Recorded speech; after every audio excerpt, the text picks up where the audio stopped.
একুশের বইমেলায় গ্যাঞ্জাম হয়েছে, তসলিমা নাসরিনের বই না, এরকম গ্যাঞ্জাম ইচ্ছা করে তৈরি করা হয়েছে, আরো তৈরি করা হবে। কেন করা হবে? এই আলাপে যাওয়ার আগে এই ভিডিওটা দেখেন, এডিটর সাহেব দেখা দিবেন কিভাবে প্রকাশক নিজেই উগ্রভাবে প্রতিবাদকারীদের আঘাত করতেছে।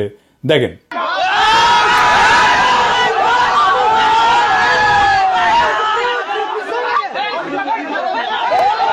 স্টল ঘুরিয়ে দেওয়া হবে, এটা কি সাম্যবাদ?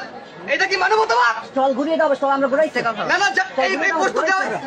আমার কথা বুঝেন ভাই, আপনি যাও মিলি কেন বলেন? আপনি যাও মিলি কেন? না আমি লিখ না, হ্যাঁ আপনি নিজে দাও মিলি, আপনি নিজে দাও মিলি। প্রতিটা বাঙালি স্লোগান না, জয় বাংলা স্লোগান, আমাদের বাঙালি স্লোগান।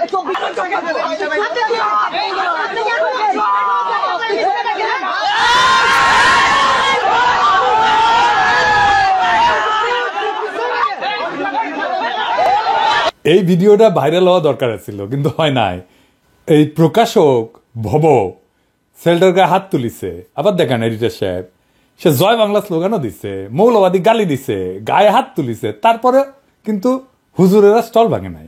ভব সব রকম ভাবে ট্রাই করছে উস্কানি দিতে। এই ঘটনার সাথে সাথে কলকাতার আনন্দবাজার নিউজ করে বাংলাদেশে নিউজ হওয়ার আগে, মানে আনন্দবাজারের লোক হাজির ছিল ওইখানে, তাই সেই সিন ক্রিয়েট করেছে, গলা ফুলায় জয় বাংলা স্লোগান দিছে। সেই জয় বাংলা স্লোগান যা খুনি হাসিনার আদালতের মাধ্যমে স্লোগান দেওয়াকে বাধ্যতামূলক করেছিল, সেই স্লোগান, সেই ফ্যাসিবাদের স্লোগান, এখন আদালতের মাধ্যমে জয় বাংলা স্লোগান দেওয়াকে ক্রিমিনাল অফেন্স হিসেবে ঘোষণা করতে হবে। আর তা না পারলে জনতার আদালতের মাধ্যমে জয় বাংলা স্লোগান দেওয়াকে ক্রিমিনাল অফেন্স হিসেবে আমরাই ঘোষণা করে দিলাম। কেন করলাম? আসেন সেই আলাপে দেখি। কারণ এই জয় বাংলা হইতেছে সেই আওয়ামী ধর্মের মন্ত্র যা উচ্চারণ কইরা 1972 থেকে 2024 সাল পর্যন্ত হাজার হাজার মানুষকে হত্যা করে ভারত দেবীর চরণে এই নরবলির অর্ঘ্য নিবেদন করছে আওয়ামী লীগ। এবং এই জয় বাংলা স্লোগান উচ্চারণ কইরাই বাংলাদেশের স্বাধীনতা সার্বভৌমত্বকে ইন্ডিয়ার কাছে বিক্রি করে দিছিল হাসিনা মুজিব উভয়। জয় বাংলা স্লোগান ফ্যাসিস্টের স্লোগান, এটা ফ্যাসিবাদের স্লোগান। কেউ যদি এখন জার্মানিতে প্রকাশ্যে নাৎসি পার্টির স্লোগান হেল হিটলার কয় বা জয় হিটলার কয়, তাহলে ইউরোপীয় এই আলোকিত এনলাইটেন্ড সেকুলার লিবারেল প্রগতিশীল আইন কি তারে কোলে তুলে নাচবে? ইন্ডিয়া এবং আওয়ামী লীগ মুক্তিযুদ্ধ নিয়ে, স্বাধীনতা নিয়ে যে বয়ান তৈরি করছে, ওই ইতিহাসকে দুমরায় মুসরায় থ্যাতলায় দেব, বুলডোজার দিয়ে গুড়ায় দেব, তছনছ করে দেবো, একেবারে 32 বানায় দেব। আমরা মুজিব নামের ফ্যাসিস্ট ফেটিশ আইকন, আমরা সেকুলারিজম নামের ইসলাম কোপানির ইন্ডিয়ান মূর্তিটারে ভাঙ্গা গুড়া গুড়া করে দেব। মাত্র 6 মাস আগে কি বিভৎস গণহত্যা চালাইছে হাসিনার খুনি বাহিনী আর ছাত্রলীগ যুবলীগের অস্ত্রধারীরা। পুলিশ আমাদের মেয়েদের তুলে নিয়ে হ্যারাস করছে গণহারে। আমি ডেইলি স্টারকে ধন্যবাদ জানাই এই রিপোর্ট করার জন্য, যদিও আমরা ওর উপরে বিলাত, কিন্তু এই রিপোর্টটা ভালো করেছে। কিন্তু আমার কাছে যে স্টেটমেন্ট আছে এই হতভাগ্য মেয়েটার, তার ভগ্নাংশ এই রিপোর্টে উঠে আসছে। আমি আশা করবো ডেইলি স্টার রাগঢাক না কইরা পুরা ঘটনা দুনিয়ার সামনে তুলে ধরবে। যে সমস্ত পশ্চিমা দূতাবাস কিছু হইলেই ফোন মারে প্রফেসর ইউনূসের সরকারের লোকজনদেরকে, তাদের বলতে হবে এই সময় আমাদের বাচ্চাদের রক্ষা করার জন্য কি করছিলা, এখন সেই ফ্যাসিস্টদের রক্ষা করতে আসছো কোন নৈতিক অধিকারে? তো 21-এর বইমেলার ঘটনা নিয়ে মাহফুজ স্ট্যাটাস মারিছে, আসেন সেটা নিয়ে আলাপ করি। মাহফুজ জনতাকে মব বলে উল্লেখ করছে, তাদের ডেভিল বা শয়তান বলে বিবেচনা করা হবে উল্লেখ করছে, তাদের শক্ত হাতে দমন করা হবে, এটাই নাকি শেষ অনুরোধ মাহফুজের। তো 2 দিন আগের কথা।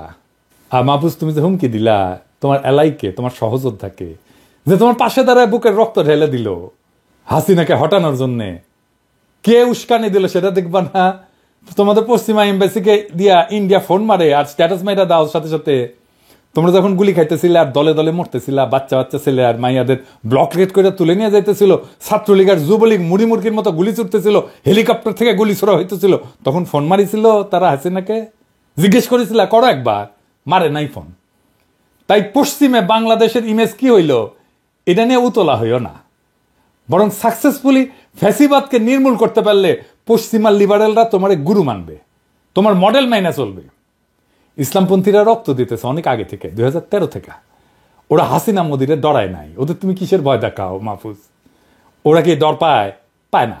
ইসলামপন্থীরা আমাদের ফ্যাসি বিরোধী লড়াইয়ের সবচেয়ে গুরুত্বপূর্ণ শক্তি, তার সাথে বিবাদে যাইও না। রাজনীতি কিন্তু যুক্তিতর্ক না, রাজনীতি দিল আর দরদের বিষয়।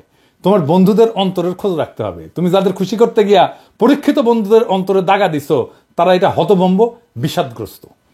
তোমার এই বিষয়ে একটা জরুরি কথা বলি আর কি, এটা সরকারের সবার জন্যই প্রযোজ্য।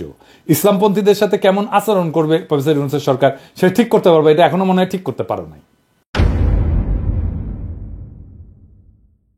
বাংলাদেশকে সারা দুনিয়া বা পশ্চিমা বিশ্ব কি নামে কোন রঙে চিনবে, সে বিষয়ে বাংলাদেশের আরবান এলিটদের একটা উদ্বেগ আছে। কি সেটা হইতেছে যে সে ইউরোপ আমেরিকায় যেতে পারবে না, স্কলারশিপ পাবে না, ব্যবসা বাণিজ্য করতে পারবে না।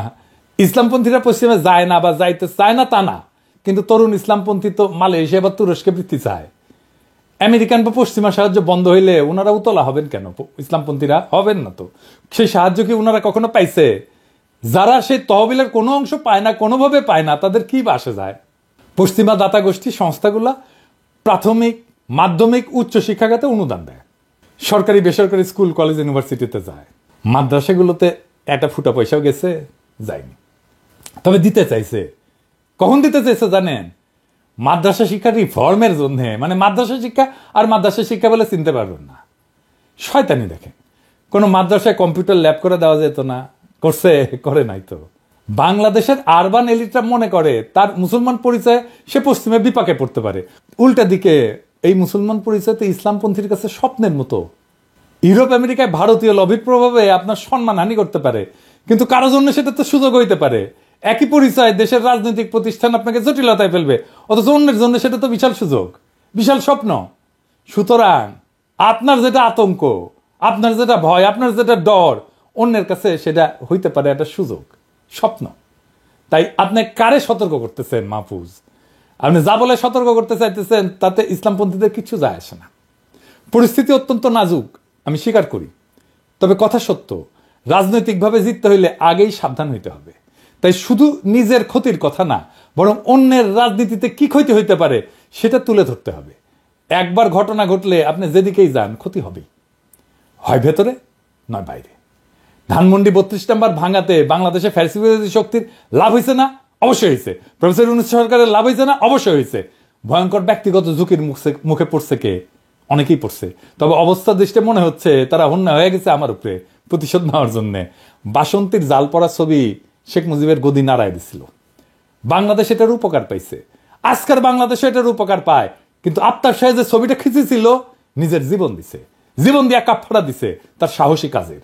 1975-এর বিপ্লবীরা শেখ মুজিবকে জয় বাংলা করে দিছে, কিন্তু নিজেদের কোরবানি দিয়ে দিছে ফাঁসির দড়িতে। এমনকি তাদের সন্তানদেরও ছাড়েনি হাসিনা। আজিজ পাশার মেয়েকে গাড়ি চাপা দিয়ে মারছে। হাসিনা উৎখাত হয়েছে, সারা দেশ আনন্দে, কিন্তু হাজার হাজার বাচ্চা ছেলে জীবন দিছে, পঙ্গু হয়েছে, দৃষ্টিশক্তি হারাইছে। এটাই ক্ষতি, এটাই কোরবানি।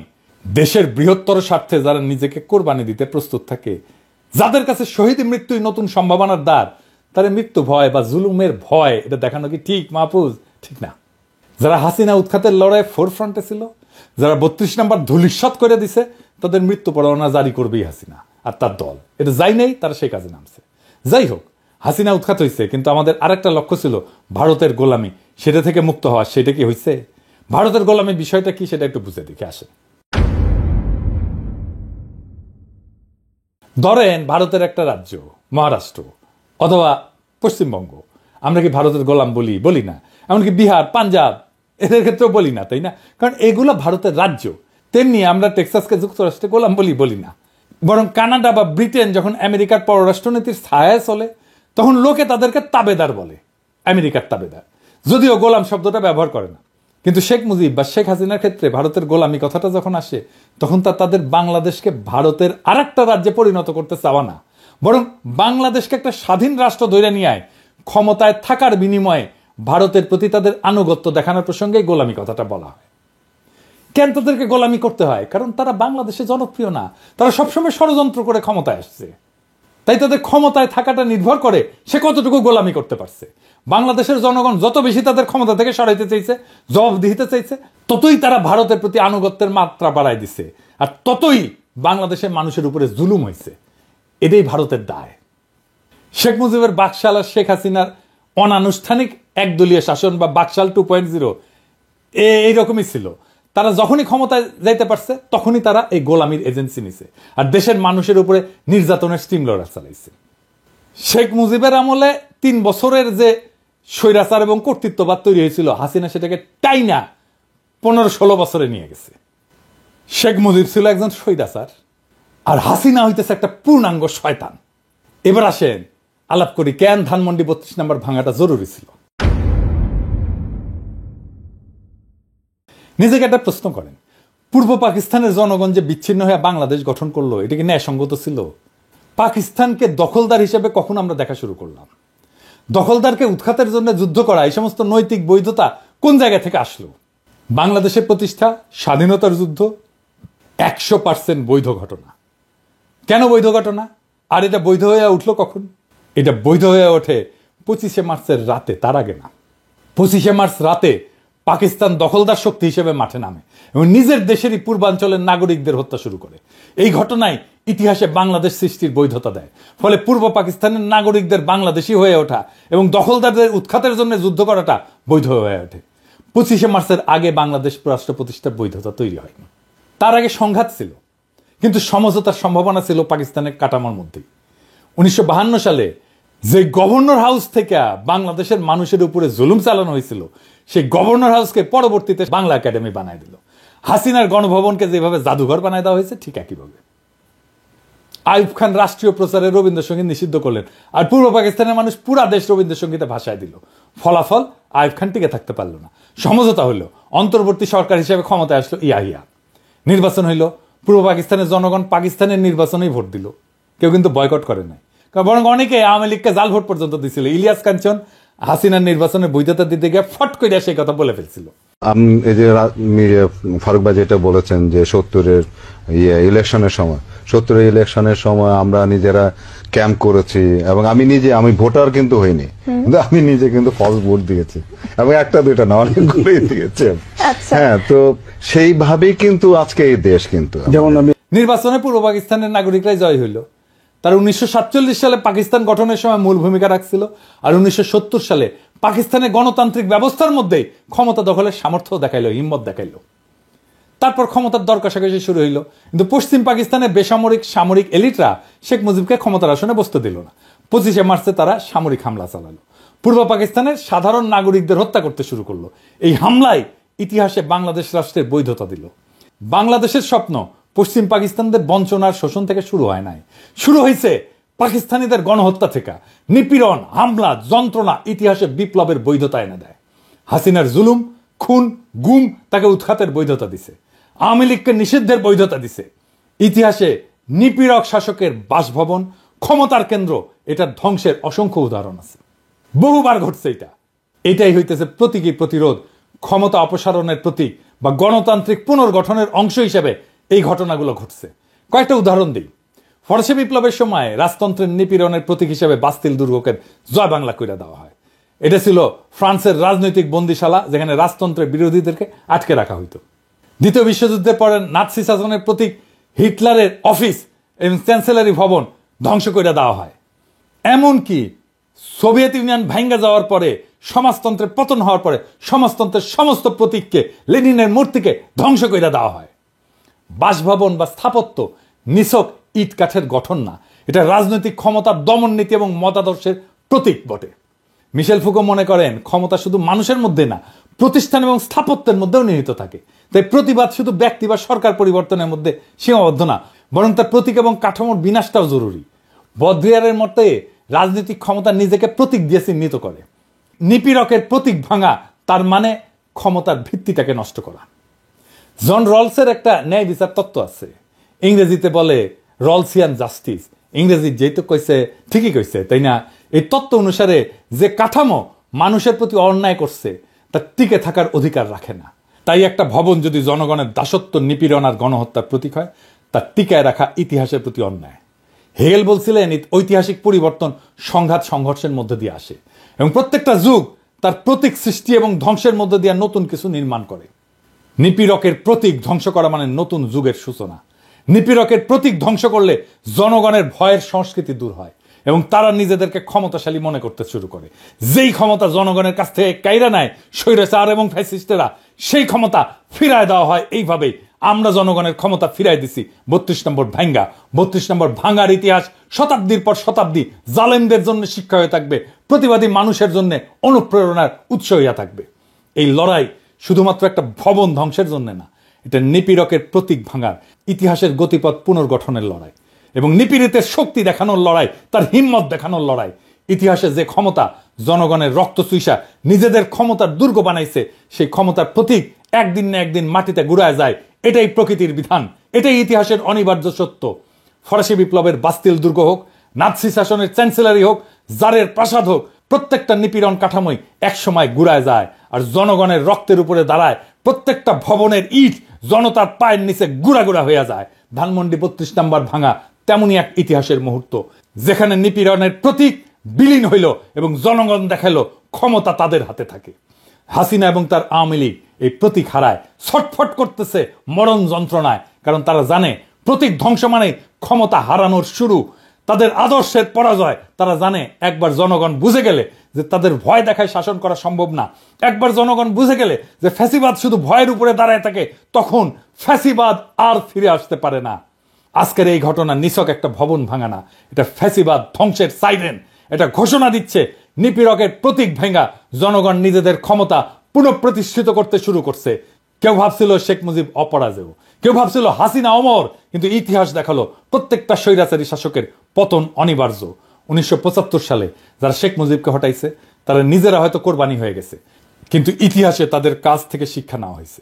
ফ্যাসিবাদের বিরুদ্ধে লড়াই এক প্রজন্মের কাজ না, এটা শতাব্দীর কাজ। সুতরাং আজকের এই প্রতীক ধ্বংস হইল শুধু শুরু, এটা একটা নতুন বাংলাদেশ গড়ার ঘোষণা। এটা সেই চিৎকার যা ফ্যাসিবাদকে জানিয়ে দেয় তোমাদের সময় শেষ, টাইম ফুরায় গেছে। ধানমন্ডি 32 নম্বর ভেঙে গেছে, ফ্যাসিবাদের শেষও আসছে। এখন আমরা আগায় যাব ভারতের গোলামি ধ্বংসের দিকে। 32 নম্বর ভাঙার ইতিহাস শতাব্দীর পর শতাব্দী জালেমদের জন্য শিক্ষা হইয়া থাকবে আর মজলুমদের জন্য অনুপ্রেরণা হইয়া থাকবে। আমরা বাংলাদেশে আওয়ামী রাজনীতির আর ভারতীয় আধিপত্যের ইট একটা একটা করে খুলে নেব। ইনকিলাব জিন্দাবাদ।